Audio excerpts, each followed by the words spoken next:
Hello po sa inyong lahat mga ka-crypto. Ako po si Pinoy Crypto Trader at sa video na ito ay atin pong pag-uusapan ang tungkol sa balitang ito kung saan ang sabi rito ay Solana meme coin developer mistakenly burns $10 million raised for Slurf presale. Kaya ayan, meron daw pong isang developer ng mga meme coin dito kay Solana.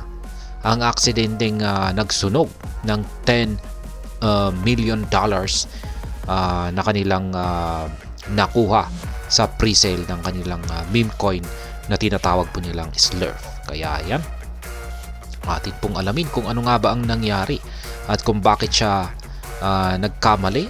At yan, isa po itong napakalaking pagkakamali kasi hindi po biro yung halagang kanyang sinunog. $10 million po yan. Kaya ayan, bago po tayo magpatuloy ay nais ko lamang po munang bigyang linaw ang aking disclaimer kung saan ang nilalaman po ng video na ito ay hindi po ito isang financial advice. For education and information purposes lamang po ang layunin nito. Maliban po dito ay nais ko na rin pong magbigay babala na wala pong kahit anumang group chat ang Pinoy Crypto Trader. At ayan, the anonymous developer behind the Slurf meme coin has claimed he accidentally burned $10 million worth of tokens raised for its presale. Kaya ayan, anonymous developer pa. Wala pang nakakakilala sa kanya. At ayan, siya po ang tao or developer or creator sa likuran ng meme coin na tinatawag pong Slurf. Yan, at ayon po sa kanya ay aksidente daw na kanyang nasunog ang $10 million na halaga ng tokens na Slurf or meme coin na itong si Slurf. At ayan, $10 million po yan. Sa mga hindi nakakaalam kung pag sinasabi po nating nasunog ay nasend po yan sa dead wallet. Yan, dead wallet, kapag sinabi naman po nating dead wallet ay wala pong may access niyan or walang gumagamit na walang nagmamay-ari sa wallet. Yan, ibig sabihin ay wala nang makikinabang dyan kapag nasend dyan sa dead wallet. Kaya tawag na rin po dyan ay nasunog. Slurf has raised 50,000 SOL valued at over $10 million and $10 million worth of stable coins for its token presale. Kaya yan po yung kanilang nakalap. Ayan. Para sa kanilang presale. Ayan. Meron silang 50,000 na SOL. Ayan. At yan po ay nagkakahalaga ng higit $10 million. Kaya yan, tsaka meron ding $10 million na na stable coin. Kaya yan po. These funds raised from Solana's thriving meme coin community were designated to provide liquidity for the token when it launched, with contributors due to receive allocations. Kaya yan, nakolekta po yan. Galing po yan sa meme coin community ni Solana at sila po ay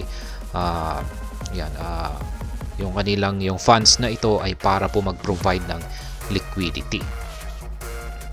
However, in a dizzying turn of events for investor, the Slurf developer announced on X that he had mistakenly burned over $10 million worth of the liquidity provider or LP tokens and tokens meant for users who contributed to the presale. Kaya yan, aksidente daw pong nasunog ng Slurf developer. Yan, yung higit $10 million. Yan, mapupunta po sana sa mga users yan na nag-contribute sa mga presale at syempre sa mga liquidity provider. He claimed that the mistake was made when trying to clear yan. Kapag tinatawag po nating yan ay ito po yung mga kung ano-anong mga coins na natatanggap po natin. Yan, yan po ay sinesend ng mga bad actors, mga scammers, yan, at maging mga hackers. Yan, siguro ay nakaranas na rin kayo ng ganyan yung sa inyong mga wallet. Nakakatanggap kayo ng mga coins na basta biglang pumasok sa inyong wallet. Ganyan po yan. At ayon po sa developer ng Slurf ay kanyang linilinis yung mga ganyang klaseng coin.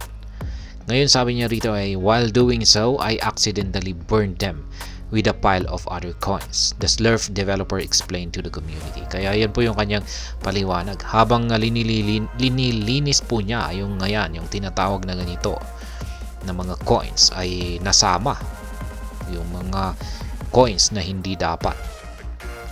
Kaya yan, nasunog na rin. According to the anonymous developer, they also revoke the ability to mint more tokens, meaning that pre-sale investors will no longer receive earlier allocated airdrop tokens. At the same time, the developer does not have the money to refund those who contributed to the pre-sale. Kaya yan. Ayon po sa anonymous developer na ito ay na-revoke na po nila yung kanilang kakayahan na mag-mint or mag-produce ng additional token. Yan, ibig sabihin ay na-renounce na po nila yung contract ni Slurf. Ibig sabihin ay hindi na po nila kayang dagdagan pa or gumawa ng additional token. Kaya dahil dyan ay hindi po nila maibibigay yung mga yung mga airdrop para po sa mga naka-presale investor. Mga pre-sale investor ay hindi po sila makakatanggap ng kanilang mga airdrop token. At maliban po dyan ay wala ding pera ang developer para ma-refund yung mga nakapag-contribute sa pre-sale na ito. Kaya ito po yung actual na tweet ng developer ng Slurf. This is not a joke. I'm really sorry. Was a simple mindless misclick when I was in the process of burning the IP or the LP.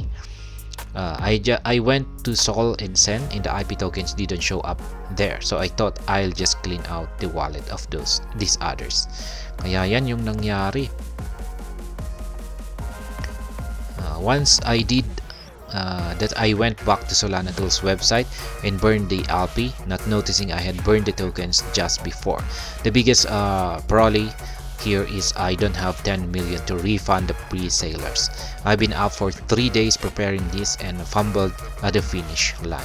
Ayan, siguro ay lagi siyang yan po siguro ang dulot ng sobrang stress. Baka siguro inaantok siya. Tapos yan, para kasing ganyan po kasi yung pag-developer, sobrang stress. Despite the massive fumble with investor funds, the Slurf token launch has gone ahead. The project evidently launched with the earlier issued supply before the mistaken burn. Ayan, nagpatuloy naman po yung launching ng Slurf kahit na nagkaroon ng ganitong insidente.